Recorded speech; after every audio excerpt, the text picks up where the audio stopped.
کرتے اس معاملے میں تو ان چیزوں میں کیوں نہیں فالو جب کرتے؟ آپ نہیں کرتے تو پھر لوگوں میں احساس محرومی آتی ہے اور پھر ان کو خدشات پیدا ہوتے ہیں, پھر جلد سے جلوس شروع ایجیٹیشن ہو جاتی ہے اور وہ پھر سیاست کا نظر ہو جاتی ہے اور وہ منصوبہ وہ پروجیکٹ پہ رک جاتا ہے. جی, میں حامد المشرقی صاحب آپ کی طرف آؤں گا. اس طرح کے موضوعات اور باتیں جب ہوتی ہیں پاکستان کے اندر, ہم پاکستان میں جو مقیم لوگ ہیں وہ تو اس کو سہ بھی لیتے ہیں اور اس کو برداشت بھی کر رہے ہوتے ہیں, لیکن جو ایک امپیکٹ ہمیں بیرونی دنیا میں جاتا ہے اس کے اندر یہی نظر آتا ہے کہ شاید یہ جو سیاسی طور پر عدم استحکام ہے یہ پاکستان کا سب سے بڑا مسئلہ ہے. بلکہ میں تو یہ کہتا ہوں کہ پاکستان کا سب سے بڑا مسئلہ پاکستان کے وسائل ہی پاکستان کے مسائل ہیں. دیکھیے بات یہ ہے کہ کوئی بھی پاکستان کے لیے انیشیٹو لیا جاتا ہے, یہ جس حوالے سے یہ کام کیا گیا گرین پاکستان کے حوالے سے اور اس کے اوپر یہ نہریں نکالنے کا جو پروجیکٹ ہے, یہ آن پیپر بڑا پریکٹیکل, بڑا پاسبل, بڑا پاکستان کے لیے فائدے مند ہے. جی, گرین انیشیٹو کے تحت اس کو ہم دیکھیں تو پاکستان کا مستقبل بڑا اس سے آپ کو بہتر ہوتا نظر آتا ہے زراعت کے شعبے میں. بالکل بالکل بالکل. لیکن اس میں سب سے بڑی قباحت یہ ہے کہ آپ نے باقیہ جو سٹیک ہولڈرز ہیں ان کو کانفیڈنس میں نہیں دیا. ان کے اندر ایک تاثر جا رہا ہے خصوصاً سندھ کے اندر کہ شاید ان سے یہ ڈنڈے کے زور پہ کروایا جا رہا ہے. دیکھیے بات یہ ہے کہ پاکستان کا جو پاکستان کی جو وفاقی اکائی ہے وہ ان 4 صوبوں اور کشمیر اور ان کے اوپر مشتمل ہے. تمام اکائیوں کی رضامندی کے ساتھ کوئی بھی اقدام کرنا جو ہے وہ میں سمجھتا ہوں ملک کی بقا کے لیے بڑا ضروری ہے. ایک اور چیز ہے وہ یہ کہ بالکل آن پیپر ہم نے بلکہ اسٹڈی کیا اس کو ابھی NSW کے اندر, تو انہوں نے بڑی مزے کا کہ کتنا لاکھوں جو کروڑوں کیوسک واٹر ہے وہ سمندر میں چلا جاتا ہے جو کہ یوٹیلائز ہوگا. تو اس کے حوالے سے میں نہیں سمجھتا کہ اس کے اوپر کوئی بلکہ حامد المشرقی صاحب میں آپ کو آرگومنٹ بتاؤں جو بھارت کی جانب سے کشن گنگا ڈیم کے حوالے سے جو انٹرنیشنل کورٹ آف جسٹس میں دیا گیا تھا وہ یہی کہا تھا کہ کتنا ہی کروڑوں کیوسک پانی جو ہے وہ سمندر برد ہو جاتا ہے, پاکستان کے پاس اپنے ڈیم کیوں نہیں ہے وہ بنائے. تو یہ آرگومنٹ وہاں پہ بھی آیا تھا. بالکل ایسی ہے. تو اس کو پاکستان اپنے ریسورسز کو اگر استعمال کرنے کے لیے کوئی پالیسی بناتا ہے تو وہ اور کوئی انیشیٹو لیا جاتا ہے تو وہ بہت اچھا ہے. لیکن جہاں پر تحفظات کی بات ہے وہاں پر بنیادی تحفظات کیا ہوتا ہے کہ جی آپ سے ریاست کو یا پاکستان کو جو اس سے فائدہ ہوگا اس کے وسائل کی تقسیم کا فارمولہ. بنیادی طور پر اگر میں سمجھتا ہوں کہ حکومت ہر حالت میں اس کو ممکن اگر بنانا چاہتی ہے تو اس کو اس کے لیے سندھ کے عوام اور جو حکومت ہے اس کے ساتھ مشاورت کرنی ہوگی, فارمولہ وہ تو پیپلز پارٹی یہی کہہ رہی ہے نا کہ ون سائیڈڈ آپ کیسے کر سکتے ہیں, آپ نے اس کو کیسے امپلیمنٹ کرنا ہے, یہی بات تو پیپلز پارٹی کہہ رہی ہے. کوئی بھی کام بغیر مشاورت کے, بغیر ان کو رضامندی کیے سٹیک ہولڈرز کے لیے بغیر کرنا جو ہے وہ ڈکٹوریل ہوتا ہے. ڈکٹوریل کا کام جو ہے وہ ڈیموکریسی کے اندر نہیں ہو سکتا اور یہ حکومت کے لیے خود بہت بڑا چیلنج بن جائے گا, حکومت کی اپنی کمزوری ہو جائے گی. سو بنیادی طور پر میں سمجھتا ہوں کہ جیسے آپ بھی کہہ رہے ہیں کہ NFC ایوارڈ کی بات ہو رہی ہے, باقی وسائل کی خصوصاً پانی کا جو مسئلہ ہے اس کے اندر میرا خیال یہ کہ ہمیں ہر حالت میں سندھ کی بات سننی چاہیے اور ان کو قائل کرنا چاہیے کہ اس سے جو سندھ کی جو زمینیں ہیں ان کے بے آباد کاری میں فائدہ ہی ہوگا, بلکہ اس کے اندر کمی نہیں آئے گی. جو ان کا جو آرگومنٹ ہے کہ شاید اللہ نہ کرے سندھ کی جو کاشتکاری ہے اس کو نقصان پہنچے گا, تو آن سائنٹیفک بنیادوں پر اس سے آرگومنٹ کیا جائے کہ اس سے ان کی کاشتکاری کو یا ان کی جو زمین ہے اس کو کوئی نقصان نہیں پہنچے گا. میرا خیال یہ ہے کہ بنیادی طور پر دونوں طرف سے اس کے اوپر باقاعدہ scientific, logical and open minded research کی ضرورت ہے اور اس کے بعد اگر جو فیصلہ ہوگا میرا خیال ہے وہ پاکستان کے لیے ہونا چاہیے, پاکستان کی بہتری کے لیے ہونا چاہیے. اور سندھ ہو یا پنجاب ہو یا KP ہو یا بلوچستان ہو, صوبوں کو اپنے حد تک سوچنے کے ساتھ ساتھ سب سے پہلے پاکستان کا سوچنا ہوتا ہے اور ایسا ہی ہوتا آیا ہے. سو یہ کہہ دینا کہ جی صرف ڈکٹیٹر کے ہی رول میں اس طرح ممکن ہے, میں نہیں سمجھتا. اگر حکومت اچھی ایفرٹ کرے, پیپلز پارٹی کے ساتھ ان کا اتحادی حکومت ہے تو اتحادی حکومت ایک دوسرے کی بات مانتے ہیں, سنتے ہیں, اور اگر یہ اتحاد جی بالکل صحیح ہے. میرا خیال یہ ہے. میں اس پہ مزید بات کرتا ہوں. رضا ہارون صاحب, آج ایک بڑا اہم سوال کیا گیا اور بڑے سینئر صحافی انہوں نے مراد علی شاہ صاحب سے پریس کانفرنس میں سوال کیا. انہوں نے کہا کہ کیا آپ اپنا جو الحاق, انہوں نے لفظ استعمال کیا, میں اس کو الحاق ہی کہوں گا, کہ حکومت جو وفاق میں ہے اس کے ساتھ قائم رکھیں گے اگر یہ معاملہ آپ کا خراب ہوا, یعنی کہ جو پانی کی تقسیم کا معاملہ ہے.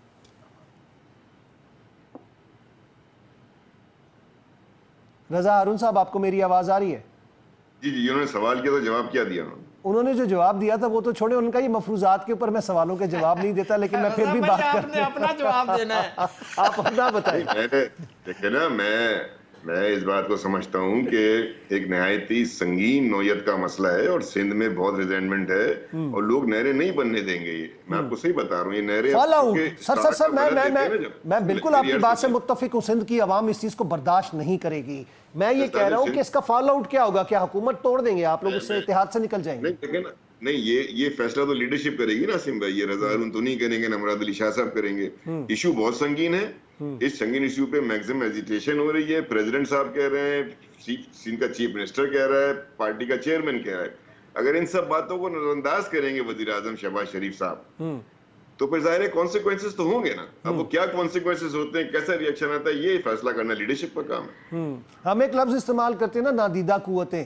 تو بات یہ آتی ہے نا کہ کہیں نہ کہیں جا کے کوئی چیز کو سم اپ کرنے کے لیے کوئی نہ کوئی بیچ میں میڈیٹر تو آئے گا. ایسا تو نہیں ہوگا یار عاصم بھائی؟ دیکھیں، میں اس بات سے بالکل ڈس ایگری نہیں کرتا. آپ بالکل ٹھیک کہہ رہے ہیں، لیکن کہیں کہیں عوام وہی کروائیں گے. اچھا نہیں سر، میری عرض سن لیں.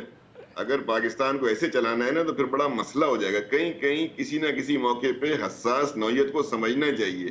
اس کے خلاف صرف حکومتیں یا پارٹیاں نہیں ہیں، سندھ کے عوام ہیں. اوکے. تو اگر اس میں آپ میڈیشن بھی کرنے جا رہے ہیں تو آپ کے پاس ایک فورم ہے نا سی سی آئی کا. آپ اس سی سی آئی کے فورم پہ کریں پہلے. تو اس طرح سے کریں گے تو یہ ٹو بی ویری آنیسٹ بہت ہی خراب چیز ہوگی. جی بالکل، بہت ہی خراب چیز ہوگی. ریاست علی آزاد صاحب بھی آپ بھی سمجھتے ہیں، آپ نے بھی یہ لفظ استعمال کیا کہ آئین سے ہٹ کے جو کچھ کیا جائے گا وہ تباہی کا باعث بنتا ہے. تو آپ بھی یہی سمجھ رہے ہیں، جو انہوں نے بات کی ایگری کریں گے آپ سے؟ بالکل رضا بھائی ٹھیک فرما رہے ہیں. اس کے کانسیکوینسز تو ڈیفینیٹلی کوئی بھی چیز ہوتی تو اس کے ہوتے، لیکن جیسے ڈاکٹر صاحب نے فرمایا بالکل یہ کہ پاکستان کا مفاد سب سے پہلے ہے کہ آپ نے پاکستان کو دیکھنا ہے. لیکن اصل میں ایشو یہ ہے جو اس کے اندر قباحت ہے نا، کہ جب آپ آئین سے ماورا چیزیں آپس میں بیٹھ کے ایک بیٹھک کے اندر آپ بیٹھ کے چند دوست آپ فیصلہ کر لیتے ہو کہ یہ کرنا ہے. کیا فرق پڑتا ہے کہ اگر آپ سی سی آئی کا آپ اجلاس بلا لیں، کیا فرق پڑتا ہے این ایف سی کا آپ ایوارڈ جو ہے اس کو اناؤنس کر دیں، اس کے بعد سے آج تک ہوا ہی نہیں ہے. یہ ساری چیزیں حکومت کی اصل میں قباحت کیا ہے. آئین یہ کہتا ہے ہمارا کہ جو پارلیمنٹ ہے اس کا کام ہے قانون سازی. وہاں پہ یہ جو گرانٹس دینے کا ہے پارلیمنٹیرین کو اور وہ یہ وہاں پہ ان کی ذمہ داری نہیں. لیکن یہاں پہ الٹ ہے حساب کتاب کے، وہاں پارلیمنٹیرین کو گرانٹس دی جاتی کس کے لیے؟ سولنگ بنا دو، پل، نالیاں، سڑکیں. یہ ان کا مینڈیٹ ہی نہیں ہے. یہ آئین کے اندر لکھا ہوا ہے کہ یہ جو بلدیاتی ادارے ہیں یہ ان کا کام ہے، لوکل گورنمنٹس کا کام ہے. تو جب آپ اس کی اپلیکیشن کو انٹائرلی بالکل میرے خیال سے ابھی تک جو بہترین نظام بنا تھا، مینڈیٹ آف کانسٹیٹیوشن کرتے تو پھر یہ قباحتیں پیدا ہوتی. جو لوکل گورنمنٹس کا سب سے بہترین نظام بنا اور جس سے کافی زیادہ ڈیولپمنٹ میں پریکٹیکلی آن گراؤنڈ فٹ پہ جا کے اس کو دیکھ کر آیا، وہ مشرف صاحب کے زمانے میں بنا تھا. یہ بالکل اس پہ ہمیں مشرف سے ہزار اختلاف تھا، ہم نے اس کے خلاف تحریک بھی چلائی. میں اس وقت 2 دفعہ بار کا سیکٹری تھا، ڈسٹرکٹ بار کا. ہم نعرے لگاتے رہے. کاف کی حکومتی جتنے ترقیاتی کام اس وقت ہوئے کسی سول گورنمنٹ کے اس میں نہیں ہوئے. یہ بالکل یہ کریڈٹ اس کو دینا پڑے گا اور لوگوں نے اپنے اسمبلیوں سے استعفے دے کے ناظم کے الیکشن لڑے. ایڈ کرنا چاہیے، ہم اس وقت تحریک چلاتے رہے، ہمارے خلاف ایف آئی آریں نہیں ہوتی تھی دہشت گردی کی. لیکن آج سول حکومت ہے، آج جو جلسے جلوس ہوتے ہیں یا کوئی احتجاج ہوتا ہے اس پہ 7-8 کی ایف آئی آریں بھی ہوتی ہے اور لوگوں کو اٹھایا بھی جاتا ہے. پی کا لا بنایا گیا، misuse, colourful exercise of law, یہ ہو رہا ہے. تو یہی ہم چیختے ہیں کہ یار سول حکومت دیکھیں نا، جو گورنمنٹ کا رول ہوتا ہے وہ ایک ماں کا رول ہوتا ہے، ایک باپ کا رول ہوتا ہے. انہیں دیکھیں نا، کوئی چیخ رہا ہے، کوئی چلا رہا ہے، تو رضا بھائی جو ہے نا ان کی یہ ذمہ داری ہے کہ ان کے گریونس کو ریڈریس یہ کریں کہ یہ میرے پاکستان کے فلاں کونے سے یہ آواز آ رہی، لوگ اپنا چیخ چلا رہے، ان کا گریونس کیا ہے اس کو ریڈریس کریں، ان کو بلوائیں، ان کو گلے سے لگائیں، سینے سے لگائیں، ان کو محبت دیں، پیار دیں، ان کو احساس دلائیں کہ ہم پاکستانی، ہمارے ملک کا آپ سرمایہ ہو.